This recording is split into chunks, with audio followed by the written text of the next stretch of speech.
Hello മക്കളെ, ഇന്ന് unit ടെസ്റ്റാണ്. ഇംഗ്ലീഷിൻ്റെ യൂണിറ്റ് ടെസ്റ്റാണ് നമ്മളിന്ന് ചെയ്യാൻ പോകുന്നത്. ഒന്നാമത്തെ യൂണിറ്റ് എല്ലാവരുടെയും കഴിഞ്ഞിട്ടുണ്ടാവുമല്ലോ അല്ലേ? നിങ്ങൾ ആദ്യമായിട്ടാണോ നമ്മുടെ ഈ ചാനൽ കാണുന്നത്? എന്നാലൊന്ന് സബ്സ്ക്രൈബ് ചെയ്യൂ. അതുപോലെ വീഡിയോയ്ക്ക് ലൈക്ക് നൽകാൻ മറക്കല്ലേ കേട്ടോ. നിങ്ങളുടെ ഫ്രണ്ട്സിന് ഇത് ഷെയർ ചെയ്തും കൊടുക്കണേ, അവരും യൂണിറ്റ് ടെസ്റ്റ് എഴുതട്ടെ. അപ്പം നമുക്ക് ആക്ടിവിറ്റിയിലേക്ക് പോകാം. Activity 1, reading comprehension. Read and answer the following questions. ഈ കോംപ്രിഹെൻഷൻ ഇവിടെ തന്നിട്ടുള്ള ഈ കോംപ്രിഹെൻഷൻ വായിച്ചിട്ട് ആൻസർ ചെയ്യുക. താഴെ തന്നിട്ടുള്ള ക്വസ്റ്റ്യൻസ് ആൻസർ ചെയ്യുക. അപ്പോൾ വായിക്കുമ്പോൾ നല്ല ശ്രദ്ധിച്ച് കേട്ടോളൂ. Lily reached a forest nearby. She saw a big bear sitting under a tree. Bella was in its hands. "That's my teddy. Give it back," Lily said. "No," the bear growled. Okay? അപ്പോൾ നമ്മുടെ questions നോക്കാം. Where did Lily reach? Lily എവിടെയാണ് എത്തിയത്? What did she saw? കണ്ടത്. അവൾ എന്താണ് കണ്ടത്?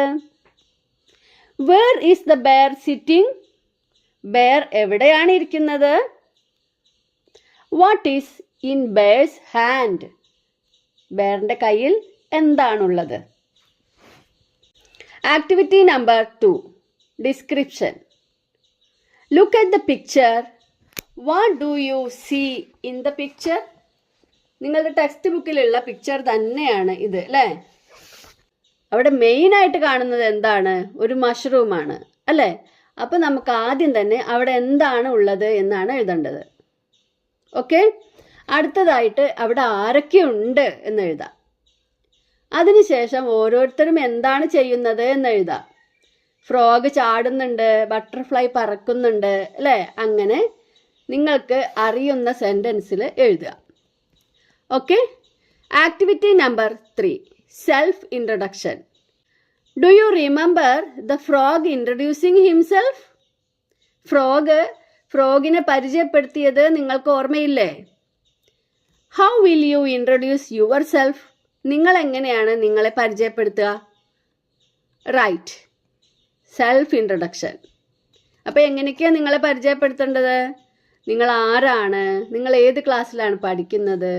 ഏത് സ്കൂളിലാണ് പഠിക്കുന്നത്? അച്ഛൻ്റെ അമ്മയുടെ പേരോ സ്ഥലമോ നിങ്ങളുടെ സ്ഥലം അങ്ങനെ നിങ്ങൾക്ക് ടീച്ചർ പറഞ്ഞു തന്നിട്ടുണ്ടാവുമല്ലോ അല്ലേ? അതുപോലെ എഴുതിക്കോളൂ. ആക്ടിവിറ്റി നമ്പർ 4, കോൺവെർസേഷൻ ആണ്. ഇതും നമ്മുടെ ടെക്സ്റ്റ് ബുക്കിലുള്ള ഒരു പിക്ചർ തന്നെയാണ്. ഫോക്സും ഈ ബേർഡിനോട് സംസാരിക്കുന്നതാണ് അല്ലേ? നോക്കൂ, here is a conversation between the fox, the sparrow and the mouse. മൗസും ഉണ്ട്, സ്പാരോയും ഉണ്ട്. It is not completed. Complete it suitably. ഇത് കംപ്ലീറ്റ് അല്ല, നമ്മൾ കംപ്ലീറ്റ് ചെയ്തിട്ടുണ്ട്. നിങ്ങളത് ഓർത്തിട്ട് എഴുതണം. Okay, have you seen a rabbit? Fox ചോദിക്കുന്നതാണ്. Have you seen a rabbit? അപ്പോൾ സ്പാരോൻ്റെ മറുപടി ഇവിടെ തന്നിട്ടില്ല, അത് എഴുതണം. അപ്പോൾ വീണ്ടും ഫോക്സ് ചോദിക്കുന്നുണ്ട് മൗസിനോട്. എന്തായിരിക്കും ചോദിക്കുക? ഇതേ ചോദ്യം തന്നെ ആയിരിക്കുമോ? അപ്പോൾ അവിടെ അത് എഴുതുക. മൗസിൻ്റെ മറുപടി അവിടെ തന്നിട്ടുണ്ട്. അപ്പോൾ ഫോക്സ് എന്തോ ഒന്ന് ലാസ്റ്റ് പറയുന്നുണ്ടല്ലോ, I will dash him.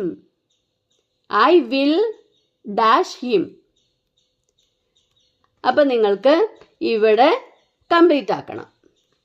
Okay, ഇത്രയേ ഉള്ളൂ ആക്ടിവിറ്റി. 4 ആക്ടിവിറ്റിയാണ് ഇംഗ്ലീഷിൻ്റെ യൂണിറ്റ് ടെസ്റ്റിലുള്ളത്. ഓക്കെ, എല്ലാവരും നന്നായി ചെയ്യുക. ഓക്കെ, അടുത്ത വീഡിയോയുമായി കാണാം. Thank you, by.